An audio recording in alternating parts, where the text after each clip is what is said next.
सो हमारा next question है the completion time period for the first order reaction. मतलब completion time period का मतलब है रिएक्शन के 100% होने के लिए जितना टाइम रिक्वायर्ड होता है, that's a completion time period.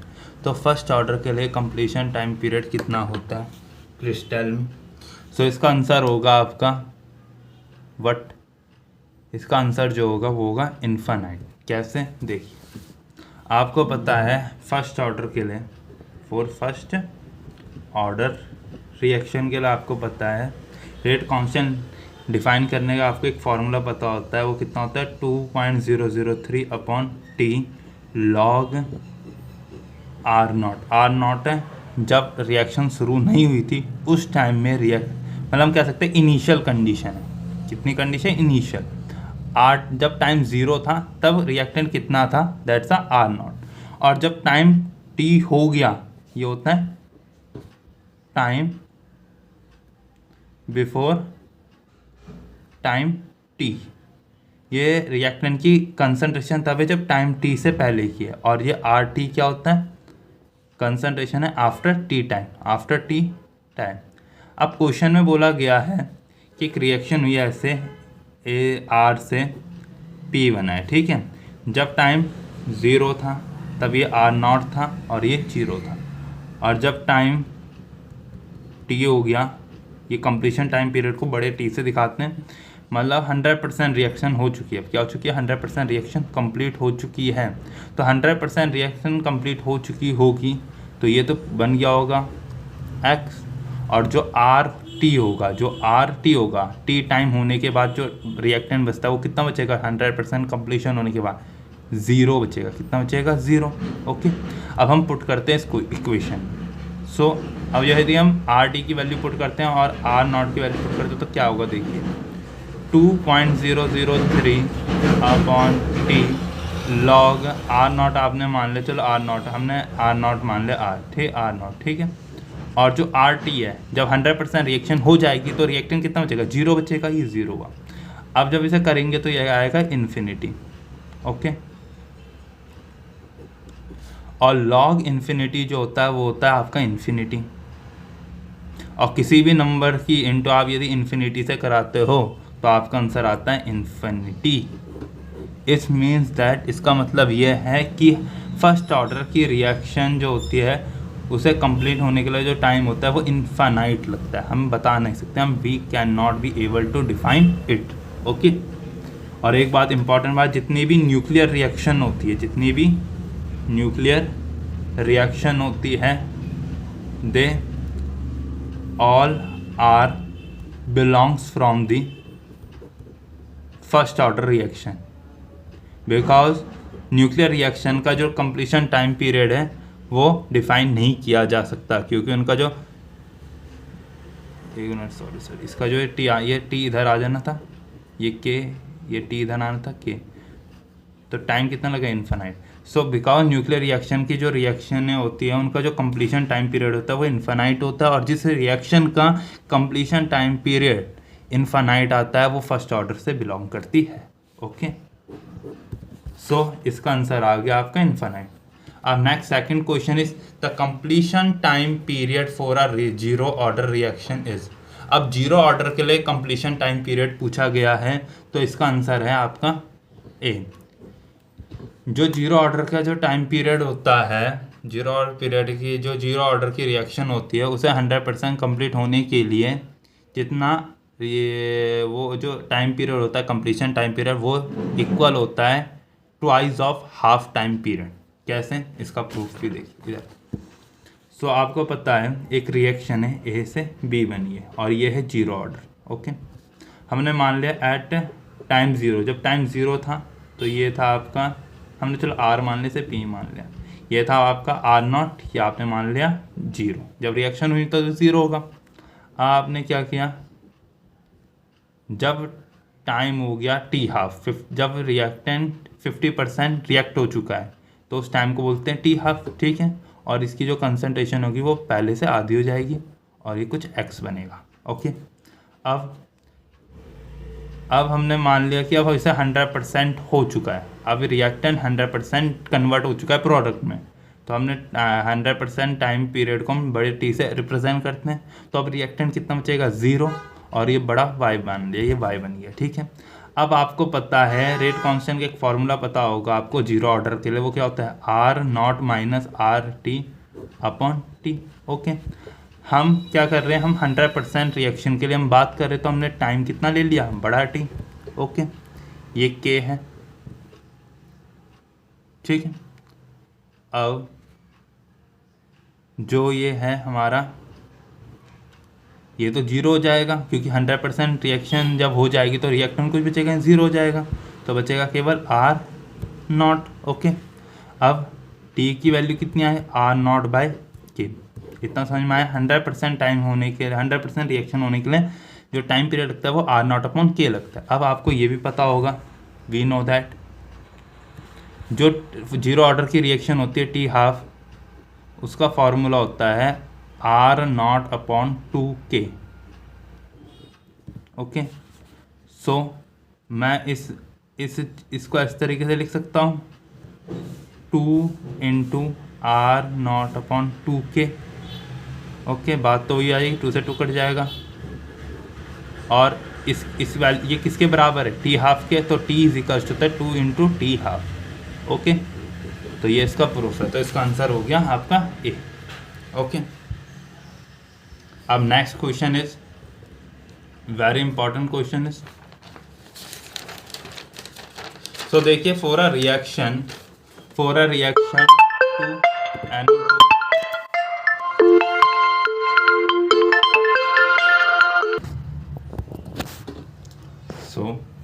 जो क्वेश्चन है वो क्या गया है, for a reaction to NO2 plus Br2 से बनता है आपका 2NO-Br। द फॉलोइंग मैकेनिज्म ये, ठीक है, ये एक रिएक्शन गिवन है, उसकी मैकेनिज्म आपको दी गई है। ठीक है, जो रिएक्शन मल्टीपल स्टेप में कंप्लीट होती है दैट्स कॉल्ड एलिमेंट्री रिएक्शन। ये एक एलिमेंट्री रिएक्शन है, वो elementary, sorry, it's not a elementary reaction, it's not a elementary reaction. ठीक है, जो रिएक्शन मल्टीपल स्टेप में कंप्लीट होती है उन रिएक्शनों को आप एलिमेंट्री रिएक्शन नहीं कहते। ओके, और जो एलिमेंट्री रिएक्शन होती है उनका आप ऑर्डर उनके रिएक्टेंट के स्टाइकोमेट्री को ऐड करके आप निकाल सकते हो। ठीक है, पर जो रिएक्शनें एलिमेंट्री नहीं होती हैं उनका ऑर्डर जो होता है वो एक्सपेरिमेंटली डिटरमाइन किया जाता है। ठीक है, ओके, सो अब एक चीज़ देखी गई है, जो नॉन एलिमेंट्री रिएक्शन होती है, एलिमेंट्री रिएक्शंस होती हैं, उनका ऑर्डर जो एक्सपेरिमेंटली निकाल के आता है वही ऑर्डर आप उस नॉन एलिमेंट्री रिएक्शन के रेट डिटरमाइनिंग स्टेप से भी निकाल सकते हो। ठीक है, देखिए क्या है इस क्वेश्चन में, देखिए जो नॉन एलिमेंट्री रिएक्शन होती है, जो नॉन एलिमेंट्री रिएक्शन होती है या मल्टीपल स्टेप में जो रिएक्शन होती है, ओके, उनका जो ऑर्डर होता है वो एक्सपेरिमेंटली डिटरमाइन होता है। ठीक है, और ये भी नोटिस किया गया है, क्या नोटिस किया गया है, जो order of this type of reaction is equal to, क्या, जो इस टाइप की रिएक्शन का जो ऑर्डर है can be also define by there rate determining step. आप इस रिएक्शन का, इस टाइप की रिएक्शन का जो नॉन एलिमेंट्री रिएक्शन है उनका यदि आपको ऑर्डर लिखाना है वो एक्सपेरिमेंटली निकलता है, और ये भी नोटिस किया गया है आप इसे उस नॉन एलिमेंट्री रिएक्शन के रेट डिटरमाइनिंग स्टेप से भी आप डिफाइन कर सकते हैं। ओके, अब ये रेट डिटरमाइनिंग स्टेप क्या होता है? रेट डिटरमाइनिंग स्टेप वो स्टेप होता है, रेट डिटरमाइनिंग स्टेप वो स्टेप होता है जिस स्टेप का सबसे स्लो रेट होता है। क्या होता है रेट डिटरमाइनिंग स्टेप? क्या होता है? That step of a mechanism having low rate, ठीक है। सो यहाँ देखिए, यहाँ पर इस ये नॉन एलिमेंट्री रिएक्शन जो है वो मल्टीपल स्टेप में होने वाली रिएक्शन के मैकेनिज्म दे रखा है, और ये कितने स्टेप में हो रही है, ये 2 स्टेप में कंप्लीट हो रही है। पहला स्टेप दिया गया है NO plus Br2 fast NOBr2, and second is NOBr2 plus NO slow NOBr, ठीक है। अब इन दोनों में से कौन सा इस रेट डिटरमाइनिंग स्टेप होता है, वो आपका होता है जो स्लोवेस्ट होता है। इन दोनों में स्लोवेस्ट ये है, सो ये वाला आपका रेट डिटरमाइनिंग स्टेप है। ये आपका क्या है, रेट डिटरमाइनिंग स्टेप है। और जो एलिमेंट्री रिएक्शन होती है वो एक स्टेप में होती है, और वही स्टेप उस रिएक्शन का रेट डिटरमाइनिंग स्टेप होता है। इस वजह से आप सीधा आप उसका स्टैइकोमेट्री से आप उसका ऑर्डर निकाल सकते हो। पर जो मल्टीपल स्टेप में होने वाली होती है उसका मैकेनिज्म पहले आपको पता होना चाहिए, तब उससे आप रेट डिटरमाइनिंग स्टेप निकालोगे और तब उस रेट डिटरमाइनिंग स्टेप से आप ऑर्डर डिफाइन कर सकते हो, ठीक है। ये आपका रेट डिटरमाइनिंग स्टेप है। अब जब ये रेट डिटरमाइनिंग स्टेप है आपका, सो ये रेट डिटरमाइनिंग स्टेप है। जो रेट डिटरमाइनिंग स्टेप होता है उसके जो रिएक्टेंट का कोफिशिएंट होता है उनको यदि आप ऐड कर दो तो ओवरऑल ऑर्डर निकल जाता है। तो इसका यदि हम रेट लिखेंगे तो ये होगा इसका, क्योंकि जो रेट है वो इनमें डिपेंड करता है। रेट डिटरमाइनिंग स्टेप मतलब वो स्टेप जो रेट को डिसाइड करे। सो ये Br2 इसका स्टैइकोमेट्री एक ही है और इसका भी एक ही है। तो आपका आंसर कौन सा सही है इसमें से? सो आपका आंसर है सी ऑप्शन, ओके।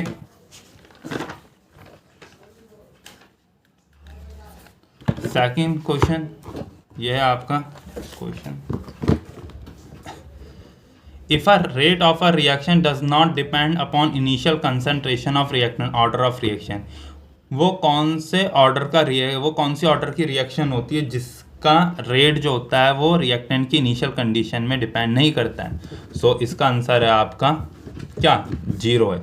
इसका आपका आंसर क्या है, 0, क्योंकि आपको पता है जो रेट होता है, रेट लॉ होता है 0 ऑर्डर का, वो होता है रेट इज इक्वल्स टू के रिएक्टेंट की कंसंट्रेशन उसकी पावर 0, क्योंकि ऑर्डर 0 है और जिसकी पावर 0 होती है उसका आंसर आता है 1। तो रेट यहाँ पर जो होता है वो केवल के में डिपेंड करता है, रिएक्टेंट में कोई लेना देना नहीं होता, इसलिए इसका आंसर सी है, ओके। अब है ये, अब एक रिएक्शन है ए से बी रिएक्ट करे आपस में और सी फॉर्म हुआ। अब इस रिएक्शन का फॉलोइंग डाटा आपको गिवन दिया है, कहा गया है जब ए की कंसंट्रेशन 0.1 है और बी की 0.2 है तो इस रिएक्शन का जो रेट है वो 0.01 है। और जब इस रिएक्शन का ए की कंसंट्रेशन 0.2 है, बी का भी 0.2 है तो रेट 0.04 है। और जब ए का कंसंट्रेशन 0.2 है और बी का 0.8 है तो रेट है 0.08 है, ठीक है। तो इसका ओवरऑल ऑर्डर क्या होगा? सो ओवरऑल ऑर्डर दिखाने का आपको सबसे पहले इसका रेट लॉ हम लिख देते हैं, अज्यूम कर लेते हैं कि ए की कुछ पावर होगी P और B की पावर होगी Q, ओके। अब P और Q को आपको डिफाइन करना है। अब इसको डिफाइन कैसे किया जाएगा, देखिए। जब आप B को कांस्टेंट रखते हो, तो देखिए जब आप B को कांस्टेंट रखते हो तो A को वैरी करा रहे हो, ठीक है। आपने 0.1 से 0.2 किया, आपने कितने का चेंज किया, डबल किया। कितना किया, डबल किया। तो देखिए रेट कितना डबल हुआ। जब B कांस्टेंट है और आपने A को वैरी कराया, 0.1 से आपने दुगना कर दिया 0.2, तो आपका रेट 0.01 से किस में कन्वर्ट हुआ, 0.04, मतलब 4 टाइम्स इंक्रीज हुआ। और 2 का 4 टाइम्स 2 का 4 बनेगा जब 2 की पावर कितनी होगी, 2 होगी, तभी तो 4 टाइम्स आया होगा। 2 की पावर 2 4 होता है, इसलिए A की जो पावर है वो कितनी है, 2, ओके।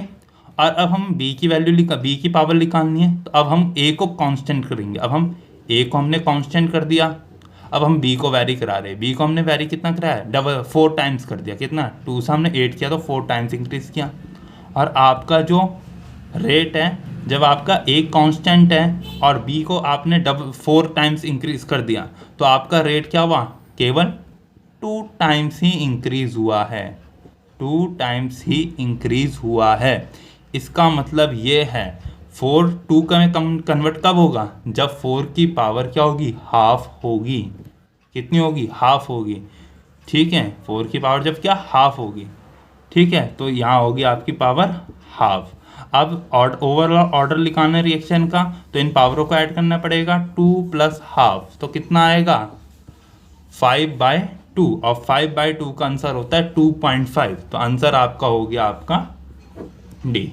ओके, अब आपको ये रिएक्शन एक रिएक्शन दी गई है 2NO2 4NO2 + O2 दिया गया है। ठीक है, अब इसका रेट ऑफ रिएक्शन बताना है, और आप इस क्वेश्चन में जो रेट ऑफ रिएक्शन है वो आप NO2O5 की टर्म में एक्सप्लेन कर रहा हूँ चारों ऑप्शन में।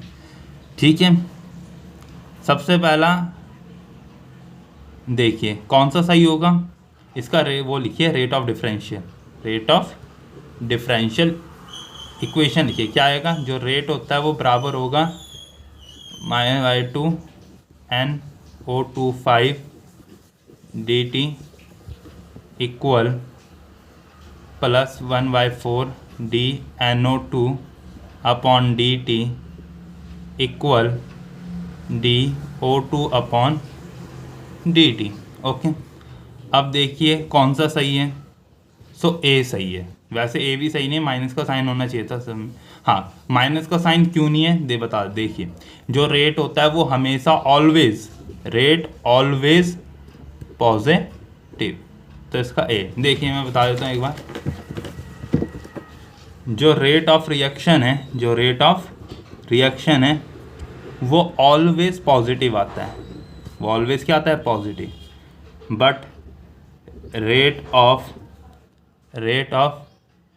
डिफॉर्मेशन जो है, ठीक है, जो रेट ऑफ रिएक्शन होता है वो ऑलवेज क्या आता है, पॉजिटिव आता है। ये आपको बात ध्यान रखनी है, इसीलिए यहाँ पर क्या नेगेटिव का साइन शो नहीं किया गया है, इसलिए आपका आंसर ए है। ओके,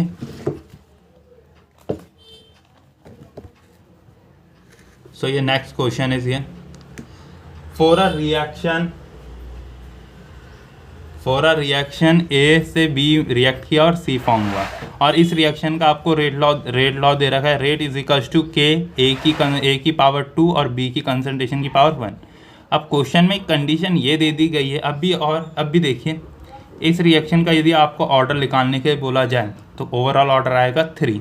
यदि मैं पूछूं कि इस रिएक्शन का जो ऑर्डर है विथ रिस्पेक्ट टू ए कितना है, इसका ऑर्डर 2 आएगा, ऑर्डर विथ रिस्पेक्ट ए तो कितना आएगा 2। और यदि मैं ऑर्डर पूछा हूँ किसके रिस्पेक्ट में, बी के रिस्पेक्ट में इस रिएक्शन को, कितना है 1, और ओवरऑल पूछूं तो इतना आएगा 3। ठीक है, इतनी बात समझ में आई। अब क्वेश्चन ये है, कंडीशन दी गई है यदि ए को आपने बहुत वेरी लार्ज अमाउंट में कंसिडर ले लिया है, बी के कंपेयर में ए बहुत लार्ज अमाउंट में आपने रिएक्शन में ले लिया है, सो अब ऑर्डर क्या होगा। तो आपको एक बात का ध्यान रखना है, जब भी आप किसी रिएक्शन में किसी एक पर्टिकुलर रिएक्टेंट को दूसरे की कंपेयर में बहुत ज़्यादा मात्रा में यूज़ करते हो तो जो चेंज होता है टाइम के साथ, जो लिमिटेड अमाउंट में जो रिएक्टेंट है उसका चेंज बहुत नेग्लिजिबल हो जाता है, क्योंकि उसके रिस्पेक्ट में जो दूसरा रिएक्टेंट है वो बहुत लार्ज अमाउंट में, तो टाइम के साथ उसका चेंज बहुत ज़्यादा होगा, वो आपको ऑब्जर्व होगा। पर जो लिमिटेड अमाउंट में होता है उसका टाइम के साथ जो चेंज होता है वो नेग्लिजिबल हो जाता है, जिस वजह से आप रेट में उसके चेंज को कंसिडर करो या ना करो कोई फ़र्क पड़ता नहीं है। तो यहाँ पर आपने ए को लार्ज अमाउंट में ले लिया। जब आपने ए को लार्ज अमाउंट में कंसिडर कर दिया है तो बी का जो अमाउंट है ए की कंपेयर में वेरी लिमिटेड हो जाएगी, नेग्लिजिबल हो जाएगा, और नेग्लिजिबल हो जाएगी तो टाइम के साथ इसके अमाउंट में भी जो चेंज होगा वो नेग्लिजिबल होगा, और इतना फ़र्क नहीं पड़ेगा रेट में उसके होने कंसिडर करने या ना करने से।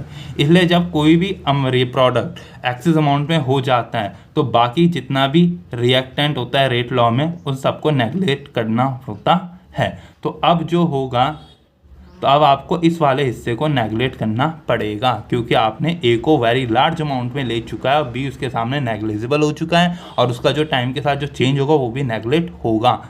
सो अब जो रेट होगा वो आपका रेट ये हो जाएगा, रेट इज इक्वल्स टू के ए की पावर 2, तो ऑर्डर कितना आ जाएगा 2।